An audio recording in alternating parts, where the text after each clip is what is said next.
الحمد لله رب العالمين والصلاة والسلام على رسوله الأنبياء والمرسلين اما بعد. قابل احترام ناظرین سامعین، السلام علیکم ورحمۃ اللہ وبرکاتہ. آج ہم اسلامی مہینہ جو کہ گزر رہا ہے ماہ ذی القعدہ، اس کے فضائل کے بارے میں ہم سنیں گے. اس کے بارے میں دور جاہلیت کے اندر لوگ طرح طرح کی باتیں، طرح طرح کی رسومات اور بدعات کیا کرتے تھے، جو آج کے دور میں بھی ہمیں دیکھنے کو ملتی ہیں. اس کا تذکرہ سنیں گے. ماہ ذی القعدہ کا جو نام ہے اس کے معنی کو دیکھتے ہیں. اس نام کے اندر دو الفاظ ذو اور قعدہ. ذو کا معنی ہے والے اور قعدہ کے معنی ہے بیٹھنے کے. ذی القعدہ کہنے کی وجہ کیا ہے کہ زمانے جاہلیت میں اہل عرب اس مہینے میں جنگ و جدال کو حرام سمجھتے تھے اور اپنے جنگی ساز و سامان یعنی اسلحہ وغیرہ کو رکھ دیتے تھے اور کوئی کسی کو قتل نہیں کرتا تھا. حتیٰ کہ باپ بیٹے کے قاتل کو بھی اس مہینے میں کچھ نہیں کہا جاتا تھا. اور اس کے علاوہ جتنے بھی دنیا کے اندر آسمانی مذاہب جو ہے ان کے اندر بھی اس مہینے کو حرمت والا مہینہ سمجھا جاتا تھا کہ اس کے اندر جنگ و قتال جیسی چیزوں سے باز رہا جاتا تھا. اس لیے اس مہینے کا نام ذو القعدہ یعنی بیٹھنے والا مہینہ رکھا گیا کہ ذو القعدہ ان 4 عظمت والے مہینوں میں سے ہے جس کا ذکر اللہ تعالیٰ نے اشہر الحرم یعنی حرمت والے مہینے قرار دیا ہے. سورہ توبہ میں اللہ تعالیٰ نے ارشاد فرمایا ہے کہ حقیقت یہ ہے کہ اللہ تعالیٰ کے نزدیک مہینوں کی تعداد 12 مہینے ہے جو اللہ کی کتاب قرآن مجید کے مطابق اس دن سے نافذ چلی آتی ہے جس دن اللہ تعالیٰ نے آسمانوں اور زمین کو پیدا کیا تھا. ان 12 مہینوں میں سے 4 حرمت والے مہینے ہیں. اس کی تفصیل کے بارے میں نبی اکرم صلی اللہ علیہ وسلم نے فرمایا بے شک زمانہ پھر اپنی پہلی اس حیت پر آ گیا ہے جس پر اللہ تعالیٰ نے آسمان و زمین کو پیدا کیا تھا. سال 12 مہینے کا ہوتا ہے. ان میں سے 4 حرمت والے مہینے ہیں.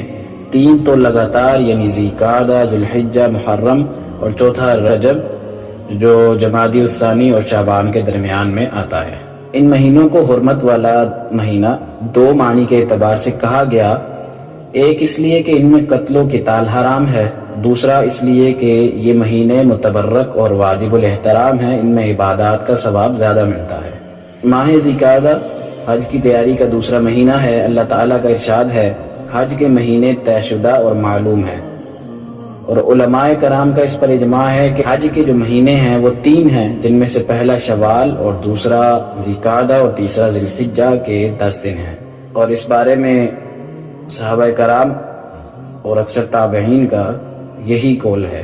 امام ابو داؤد کی ایک روایت کے مطابق اس کا مفہوم یہ ہے کہ نبی اکرم صلی اللہ علیہ وسلم نے ایک صحابی کو ان حرمت والے مہینوں میں روزہ رکھنے کی تلقین فرمائی تھی، کیونکہ اس صحابی نے کہا تھا کہ میرے اندر اتنی طاقت موجود ہے کہ مجھے روزہ رکھنے کے عمل کے بارے میں بتائیے کہ میں زیادہ سے زیادہ روزہ رکھا کروں. تو اس میں پھر اللہ کے نبی علیہ الصلوۃ والسلام نے حرمت والے مہینوں کے اندر یہ فرمایا کہ ان مہینوں میں 3 دن روزہ رکھا کرو اور پھر 3 دن ناغہ کیا کرو، یعنی 3 دن روزہ رکھ کے اس کے بعد 3 دن کا وقفہ کر کے اس کے بعد دوبارہ 3 دن کے روزہ رکھ لیے جائیں.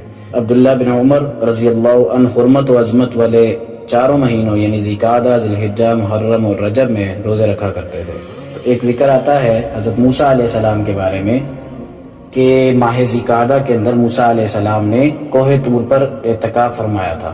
قرآن مجید میں حضرت موسیٰ علیہ السلام کا جو واقعہ بیان ہوا ہے کہ اللہ تعالیٰ نے ان کو نئی شریعت اور کتاب دینے کے لیے کوہ طور پر پہلے 30 راتوں کا اعتکاف کرنے کا حکم فرمایا تھا، پھر مزید 10 راتوں کا اضافہ فرما کر کل 40 راتیں مکمل ہونے پر ان کو شریعت اور کتاب یعنی تورات عطا فرمائی.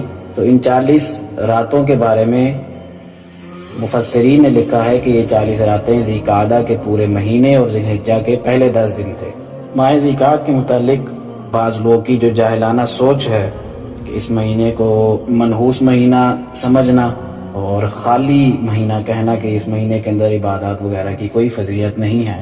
نبی اکرم صلی اللہ علیہ وسلم کی سیرت سے ہمیں اس کے جواب ملتے ہیں. نبی اکرم صلی اللہ علیہ وسلم نے اس ماہ مبارک کو عمرے کے لیے خاص کیا، اور علماء اس بارے میں فرماتے ہیں کہ نبی اکرم صلی اللہ علیہ وسلم نے یہ عمرے اس لیے ادا فرمائے تاکہ لوگ اس مہینے کی فضیلت اور عظمت سے واقف ہو جائیں اور اہل جاہلیت کی مخالفت بھی ہو جائے، کیونکہ وہ اس مہینے میں عمرہ کرنا بڑا گناہ سمجھتے تھے. لہذا آپ صلی اللہ علیہ وسلم نے پے در پہ اس مہینے میں عمرے ادا فرمائے تاکہ لوگ اس کے جواز کو اچھی طرح سمجھ لیں اور ان کے ذہنوں سے زمانہ جاہلیت کے اثرات پوری طرح ختم ہو جائیں۔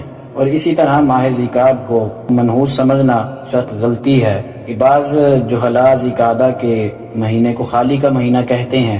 اس کی وجہ یہ ہے کہ یہ مہینہ اپنے سے پہلے اور بعد کے مہینے کے برعکس عید الفطر اور عید الاضحیٰ سے خالی ہوتا ہے، اور خالی کا مطلب وہ یہ سمجھتے ہیں کہ اس مہینے میں کسی نیک عمل کی بالکل ضرورت نہیں، نہ ہی کوئی خاص عبادت کرنے کی ضرورت ہے۔ تو یہ خیال کرنا بالکل غلط ہے اور جہالت پر مبنی ہے۔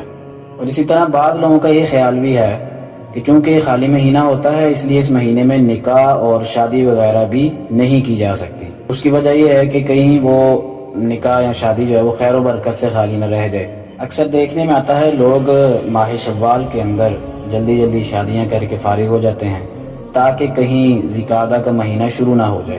حالانکہ ماہ ذیقعدہ میں سن 5 ہجری میں نبی اکرم صلی اللہ علیہ وسلم نے ام المؤمنین حضرت زینب رضی اللہ عنہا سے نکاح فرمایا تھا، اور اسی طرح ماہ ذیقعدہ 7 ہجری میں آپ صلی اللہ علیہ وسلم نے حضرت میمونہ رضی اللہ عنہا سے نکاح فرمایا تھا۔ تو ان ساری باتوں سے معلوم ہو جاتا ہے کہ ماہ ذیقعدہ میں یہ تمام اعمال، نکاح و شادی وغیرہ، عبادات، روزے رکھنے کا ابھی ہم نے ذکر سنا تھا، یہ تمام باتیں اس بات کا ثبوت ہیں کہ اس مہینے کی کتنی زیادہ فضیلت ہے۔ اللہ رب العزت سے دعا ہے کہ ہمیں اس عظیم الشان مہینے کی برکتوں سے خوب مالا مال فرمائے اور اس ماہ مبارک میں بدعات و خرافات سے بچائے، اور اس حرمت و عظمت والے مہینے کی قدر کرنے اور اس میں خوب عبادت کرنے کی توفیق عطا فرمائے۔ آمین۔ وما علینا الا البلاغ المبین۔